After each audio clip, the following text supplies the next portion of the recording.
Type of A C motors. ഇത് type of A C motors എന്ന് പറഞ്ഞിട്ട് തന്നെ ചോദിക്കും, 6 മാർക്കിന് ചോദിക്കും ട്ടാ. ഇപ്പൊ നിങ്ങൾക്ക് കാണാം എ സി മോട്ടോർ. നിങ്ങൾക്കറിയാം എ സി ഏതൊക്കെ ടൈപ്പ് ഉണ്ട്. നിങ്ങൾ സാധാരണ ചെറിയ വീട്ടിൽ പവർ സപ്ലൈ ചെറിയ പവറൊക്കെ റിക്വയർമെന്റ് ഉള്ള വീട്ടിലാണെങ്കിൽ സിംഗിൾ ഫേസ് ആയിരിക്കും ഉണ്ടാകുക അല്ലെ. പിന്നെ വലിയ ഫാക്ടറി അല്ലെങ്കിൽ വലിയൊരു യൂണിറ്റ് യൂസ് ചെയ്യുന്ന വീടാണെങ്കിൽ 3 ഫേസ് ആണ് ഉണ്ടാകുക. അതുപോലെ തന്നെയാണ് മോട്ടറിലും. ലോ പവറിനാണെങ്കിൽ സിംഗിൾ ഫേസ് മോട്ടോഴ്സ് ഉണ്ടാവും. ഹൈ പവർ ആണെങ്കിൽ എന്തുണ്ടാവും? 3 ഫേസ് മോട്ടോഴ്സ് ഉണ്ടാവും. അത് ഇൻഡക്ഷൻ മോട്ടോർ ആയിരിക്കും കേട്ടോ. പൊതുവെ എല്ലാ എ സി മോട്ടോറും ഇൻഡക്ഷൻ മോട്ടറാണ് പൊതുവെ ഉണ്ടാകുക കേട്ടോ. സിംഗിൾ ഫേസ് മോട്ടോർ നമ്മളെ വീട്ടിൽ യൂസ് ചെയ്യുന്ന മോട്ടോഴ്സ് ആയിരിക്കും സിംഗിൾ ഫേസ് മോട്ടോർ. കാര്യമായിട്ട് ഏതൊക്കെയാണ് വീട്ടിൽ എ സിയിൽ യൂസ് ചെയ്യുന്നത്? ഫാനൊക്കെ ഇല്ലേ, അത് സിംഗിൾ ഫേസ് ഇൻഡക്ഷൻ മോട്ടോറാണ്. അപ്പൊ സിംഗിൾ ഫേസ് മോട്ടോറിന് തന്നെ ഡിഫറൻസ് ഉണ്ട്. അത് ഏതൊക്കെയാണ്? Synchronous motor, induction motor, universal motor. ഇങ്ങനെയാണ് സിംഗിൾ ഫേസ് മോട്ടോറിനെ കാറ്റഗറി ആക്കി ചെയ്തിട്ടുള്ളത്. സിൻക്രണസ് മോട്ടോർ എന്ന് പറഞ്ഞാൽ ഒറ്റ സ്പീഡിൽ സിൻക്രണസ് സ്പീഡ്, മാഗ്നറ്റിക് ഫ്ലക്സ് ഒരു സ്പീഡ് ഉണ്ട്, റൊട്ടേറ്റ് ചെയ്യുന്ന സ്പീഡ് ഇല്ലേ. നമ്മൾ ആൾട്ടർനേറ്ററിൽ മാഗ്നറ്റിക് ഫ്ലക്സ് റൊട്ടേറ്റ് ചെയ്യുന്നില്ലേ, റോട്ടർ കറങ്ങുമ്പോൾ, അതുപോലെ തന്നെ സിൻക്രണസ് മോട്ടോറിലും മാഗ്നറ്റിക് ഫ്ലക്സ് റൊട്ടേറ്റ് ആയിട്ടാണ് എല്ലാ മോട്ടോറിനെയും മൂവ് ചെയ്യിക്കുന്നത്. മാഗ്നറ്റിക് ഫ്ലക്സ് ഇങ്ങനെ മൂവ് ചെയ്യുന്ന മാഗ്നറ്റിക് ഫ്ലക്സ് ഉള്ളത്. ആ സ്പീഡിലാണ് ഈ മോട്ടോർ കറങ്ങുക സിൻക്രണസ് മോട്ടോറിൽ. മാഗ്നറ്റിക് ഫ്ലക്സിന്റെ സ്പീഡ് കറങ്ങുന്നതാണ് സിൻക്രണസ് മോട്ടോർ. ഇൻഡക്ഷൻ മോട്ടോർ നമ്മൾ ഡീറ്റെയിൽഡ് ആയിട്ട് പഠിക്കും. സിംഗിൾ ഫേസ് നമ്മുടെ ഫാനിലൊക്കെ ഉള്ളതാണ് ഈ induction motor, single phase induction motor. Universal motor എന്ന് പറയുന്നത് കാണുന്നുണ്ട് നിങ്ങൾ. യൂണിവേഴ്സൽ മോട്ടോർ എന്ന് പറഞ്ഞാൽ എ സിയിലും ഡി സിയിലും വർക്ക് ചെയ്യും. അതാണ് യൂണിവേഴ്സൽ. ഏത് സപ്ലൈയും കൊടുത്താലും വർക്ക് ചെയ്യുന്നതാണ് യൂണിവേഴ്സൽ മോട്ടോർ. ഇതാണ് സിംഗിൾ ഫേസിൽ പെടുക. ഏതൊക്കെയാണ്?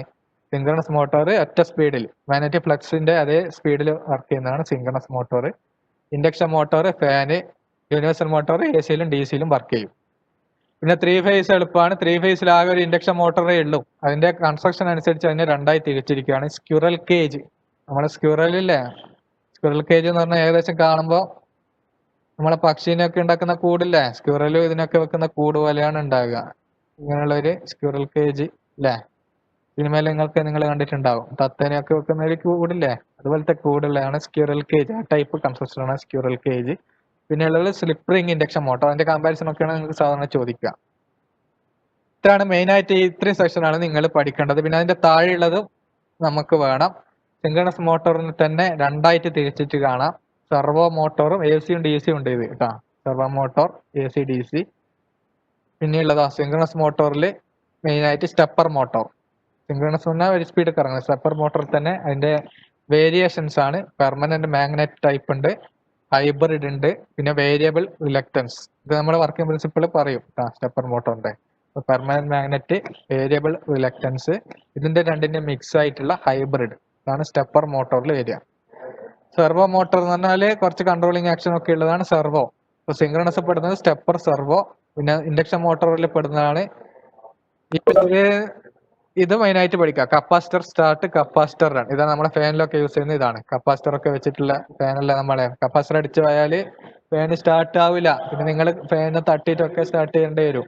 നിങ്ങളൊക്കെ ചെയ്തിട്ടുണ്ടാവും, പല ആൾക്കാരും ചെയ്തിട്ടുണ്ടാവും. അപ്പൊ അത് ആലോചിച്ചാൽ മതി. ഇൻഡക്ഷൻ മോട്ടോറിൽ കപ്പാസിറ്റർ സ്റ്റാർട്ട് ആണ് ഉള്ളത് മെയിൻ ആയിട്ട്. പിന്നെ ഇത് നമ്മൾ അങ്ങനെ ഡീറ്റെയിൽഡ് ആയിട്ട് പഠിക്കുന്നില്ല. ഇതേ ചോദിക്കൂ, കപ്പാസിറ്റർ സ്റ്റാർട്ടേ പഠിക്കൂ. ജസ്റ്റ് പേരൊന്ന് നോട്ട് ചെയ്ത് വെക്കാം. സ്പ്ലിറ്റ് ഫേസും ഉണ്ട്, ഷെയ്ഡഡ് പോളും ഉണ്ട്. അതങ്ങനെ ചോദിക്കാറില്ല, ഇത് രണ്ടും അങ്ങനെ ഇല്ല. ഇപ്പൊ മെയിൻ ആയിട്ട് ഈ സെക്ഷൻ ആദ്യം നോക്കുക. A C motor 2 type depending upon current, single ഫേസും 3 ഫേസും. ഇതാണ് ഡിപ്പെൻഡിങ് അപ്പോൺ കറണ്ട്. പിന്നെ ബാക്കിയുള്ള ആപ്ലിക്കേഷൻ അനുസരിച്ചോ സിംഗിൾ ഫേസിന് തന്നെ ഇൻഡക്ഷൻ മോട്ടോർ ഉണ്ട്, എ സിയും ഡി സിയും വർക്ക് ചെയ്യുന്ന യൂണിവേഴ്സൽ മോട്ടോർ ഉണ്ട്, സിൻക്രണസ് മോട്ടോർ ഉണ്ട്. സിൻക്രണസിലാണ് സ്റ്റെപ്പറും സെർവോവും അല്ലെ. സ്റ്റെപ്പർ എന്ന് പറഞ്ഞാൽ സ്റ്റെപ്പ് വൈസ് ആയിട്ടാണ് അത് റൊട്ടേറ്റ് ചെയ്യുക. അതിന്റെ type hybrid, permanent magnet, variable reluctance. Induction motor main ആയിട്ട് കപ്പാസിറ്റർ വെച്ചിട്ട് സ്റ്റാർട്ട് ചെയ്യുന്നത്. Capacitor start, capacitor run motor. ഇത്രയാണ് ഉള്ളത്. 3 ഫേസോ, 3 ഫേസ് ഇൻഡക്ഷൻ മോട്ടോർ ശരിക്കും ഒന്നേ ഉള്ളൂ. അതിന്റെ കൺസ്ട്രക്ഷൻ, റോട്ടർ കൺസ്ട്രക്ഷൻ അനുസരിച്ചാണ് മാറുന്നത് കേട്ടാ. കറങ്ങുന്ന റോട്ടർ സ്ക്വിറൽ കേജ് ടൈപ്പ് ആകാം, ഇതേപോലെയുള്ള സ്ക്വിറൽ കേജ് ആകാം, അല്ലെങ്കിൽ സ്ലിപ്പ് റിംഗ് ഇൻഡക്ഷൻ ആകാം. ഇതാണ് type of A C Motors.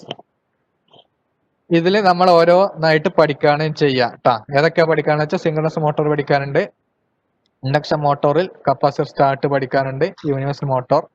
അതിന്റെ വർക്കിംഗ് ആൻഡ് ആപ്ലിക്കേഷൻ ആണ്, ഡെപ്തിൽ പോകുന്നില്ല. പിന്നെയുള്ളത് 3 ഫേസിന്റെ ഇതിന്റെ കമ്പാരിസൺ. ഇത് മെയിൻ ആയിട്ട് ഒരു വർക്കിംഗ് പ്രിൻസിപ്പിളേ ഉള്ളൂ. അതിൽ ആള് റോട്ടർ മാറുന്നേ ഉള്ളൂ കേട്ടാ. അപ്പൊ രണ്ടും നമ്മൾ കമ്പാരിസൺ പഠിക്കും, ഇതിന്റെ രണ്ടിന് കമ്പാരിസൺ പഠിക്കും. പിന്നെ സ്റ്റെപ്പർ മോട്ടോറിന്റെ വർക്കിംഗ് പഠിക്കും. സെർവോ മോട്ടോറിൽ AC ആൻഡ് DC. ഇത്രയാണ് നമുക്ക് പഠിക്കാനുള്ളത്. ഇപ്പൊ കുറച്ച് കണ്ടന്റ് കൂടുതലല്ല, ആൾട്ടർനേറ്റർ ആയിട്ട് കമ്പയർ ചെയ്യുമ്പോൾ ഇത്രയും കണ്ടന്റ് കൂടുതലാണ്. സ്റ്റെപ്പർ മോട്ടറൊക്കെ സ്ഥിരമായിട്ട് ചോദിക്കുന്നത്, സ്റ്റെപ്പർ പിന്നെ ഏതാ ഇൻഡക്ഷൻ മോട്ടോർ ഇതും ചോദിക്കുന്നതാണ്. പിന്നെ 3 ഫേസ് നമുക്ക് ഡീറ്റെയിൽഡ് ആയിട്ട് എടുക്കാം.